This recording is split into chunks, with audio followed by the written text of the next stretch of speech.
I wanted to show the new Sova-M G-550 battle space command aircraft flown by the big boss babies. There it is. It looks a little bit Putinish, so I'm a bit worried about the V on the tail.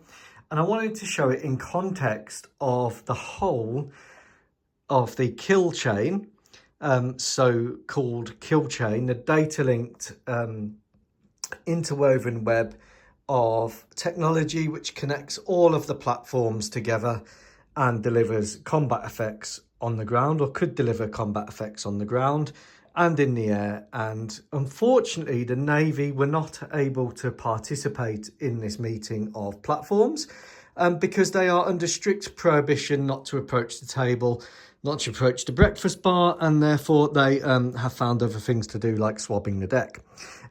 Thankfully, Bomber Command could make it. Fighter Command have also been able to make it with some F-16s. We've got representatives of Helicopter Command. We've got representatives from the Army. We've got representatives from Intelligence Command. There they are at the back.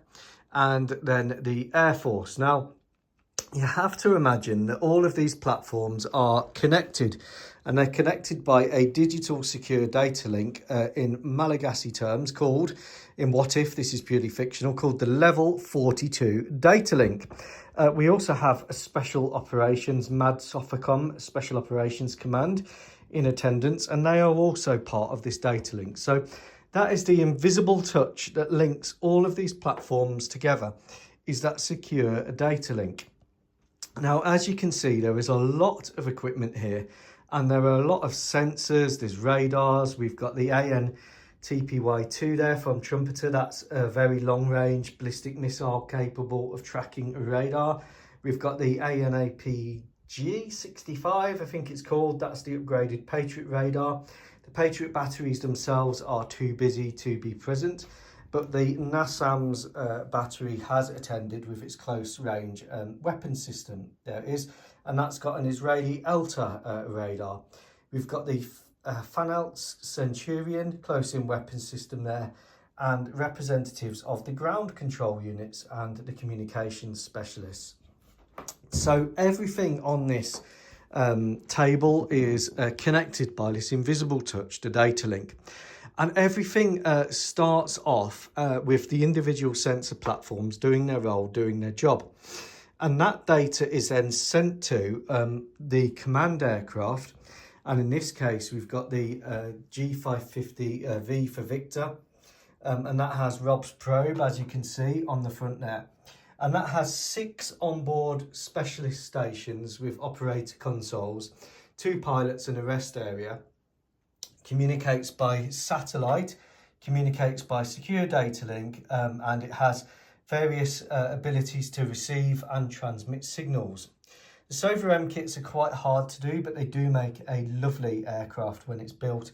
The reason they're hard to do is because you've got 6 fuselage pieces you have to join, and they don't really join that well. So this is the overall command aircraft for the battle space.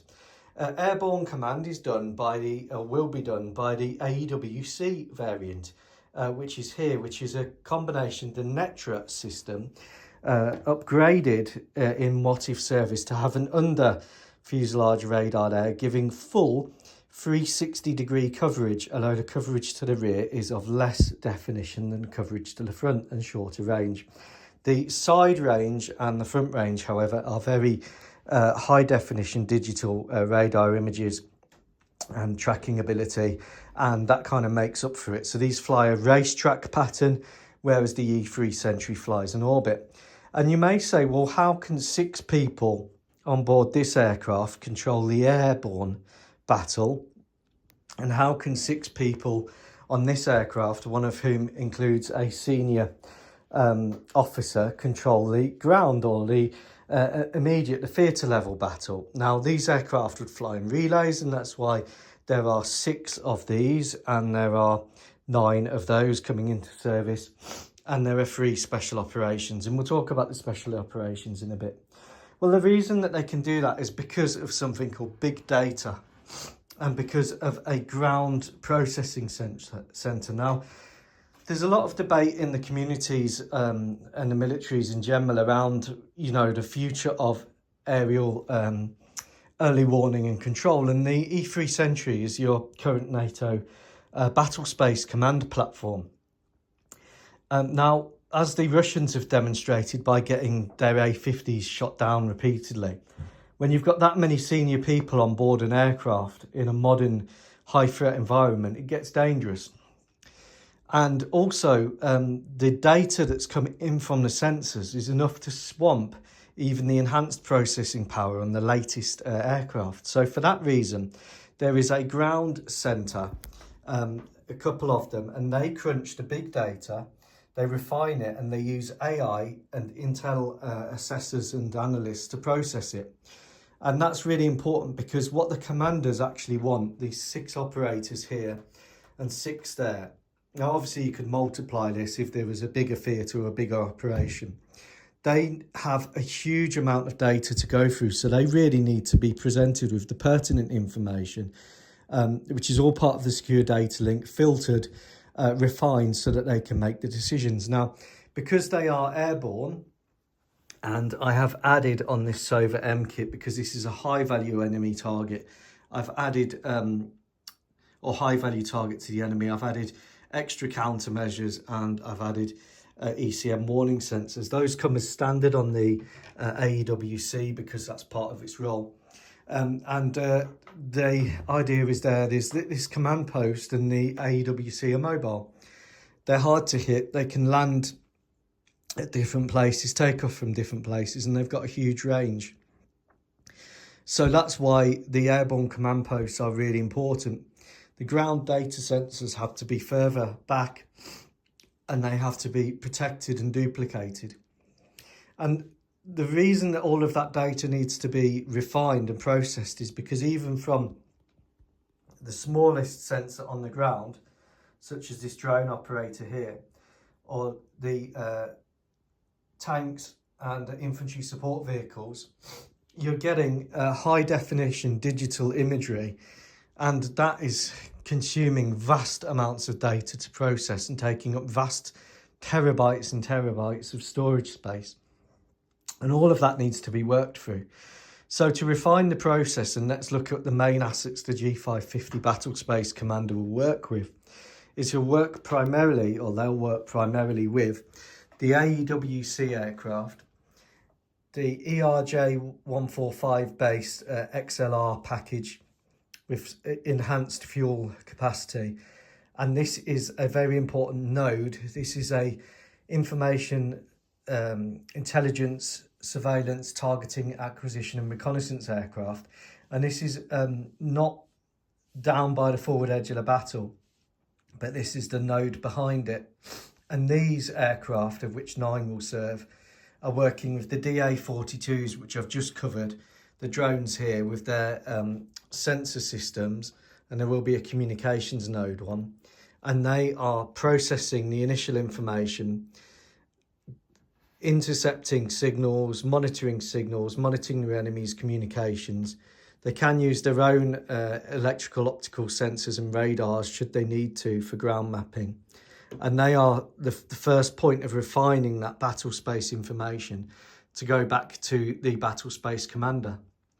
The same thing's happening with the NASAMS batteries and the units on the ground.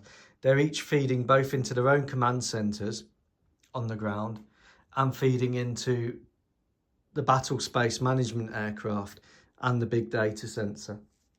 And that means that the airborne battle commander and the ground battle commander can choose the best assets or effectors to affect their plan and their mission. They can brief them via the data link, send out the orders and monitor the operations. Likewise, if these units encounter something which is needs to go up for a higher command decision, depending on the rules of engagement, such as their loitering drone from the KF-51 finds something, again, that can be passed through to the comms node aircraft, the I-Star aircraft, and then up the chain of command for fast, real-time decision-making. It's all about real-time decision-making. Likewise, the Airborne Early Warning Command Centre controlling the air battle is using the air assets in conjunction with the ground plan and protecting resources like helicopters there, putting in strikes where necessary, and providing air supremacy. If there is a need for further strikes or deep strikes and Bomber Command need to be involved, they can be involved either by the super angry butterflies or here with the B-49M with 8 Tomahawk missiles loaded up, ALCMs, a WHATIF version, and they can be putting in deep strikes in conjunction with things like the HIMARS into the enemy's rear area. So there's a lot that's going on, and that's why this big data in this ground centre is still important. And that was really, for me, a decision-making aspect in going to these smaller command aircraft, because that amount of data and that level of data is going to need a big data processing centre to deal with. So that's a difference, and I think that's the way that Saab have gone with the Erie, and I can kind of see why. Now, let's have a look at where some other information feeds into this, and here is Intelligence Command, and they have their G-550 SIGINT aircraft, of which there's 3. And they use a very specialist long-range snooping aircraft, and they're basically hoovering up the enemy's signals. This is effectively the Israeli Shavit system. And as you can see there, it's basically got the kit to just hoover the enemy's signal chain. Likewise, the RQ4 series here, they have the ability to carry sensors on board. They can either act as a communications node themselves, or they can act as a big hoover, vacuuming the enemy's communications system. So that input from Intelligence Command goes as well into the ground centre and into the Battle Space Commander and the Airborne Commander. It's doing the same thing on a strategic scale as the ERJ platform here is doing on the theatre scale. And then when you get down towards the battlefield, wherever that might be, whether it's counterinsurgency or a traditional conventional war, these kind of suck up signals, but they're less effective vacuum cleaners, if you like, than the bigger vacuum cleaners and then the strategic vacuum cleaners. But all that data creates a huge burden for the commanders, and that's why it needs processing and refining so that they're dealing with the pertinent data that they need to control the actions of everything that's happening. And that's where Special Forces come in as well. And because of their nature and because of their role, the Special Forces, and here's a Pathfinder Jeep and a Pathfinder drone operator, they've got immediate ISTAR capabilities themselves for their missions, and then they've got their own command aircraft because they have to be compartmentalised in their operations. So 3 of these also serve in the Big Boss Baby Squadron, but they're Special Forces command platforms. And the idea is that whilst they'll fit into the overall picture of what's going on, their operations will often be compartmentalised and kept away. So someone in Bomber Command won't necessarily know that there's Special Forces on the ground in an undisclosed third country. But if those forces identify a key terrorist target, for example, Bomber Command may be given the mission to fire some Tomahawks at that target or attack it with super angry butterflies. So there is compartmentalisation there for Special Forces, but they're still part of the kill chain, which is linked together by the invisible touch of the level 42 data link. I'm aware that this is quite a complicated subject. I've done my best to try and break it down and keep it simple. These are the key platforms, the key nodes. There are some others.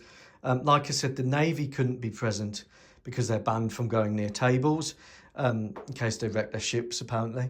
But the Navy, from Corvette upwards, the Navy will have their own ability on their ships from Corvette upwards to do battle space management, sensor inputs, and connect directly into the big data sensor. And that's just the nature of ships.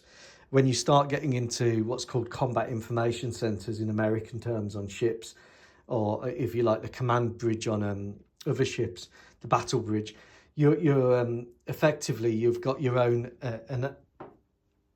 effectors on the ship with your missiles and guns.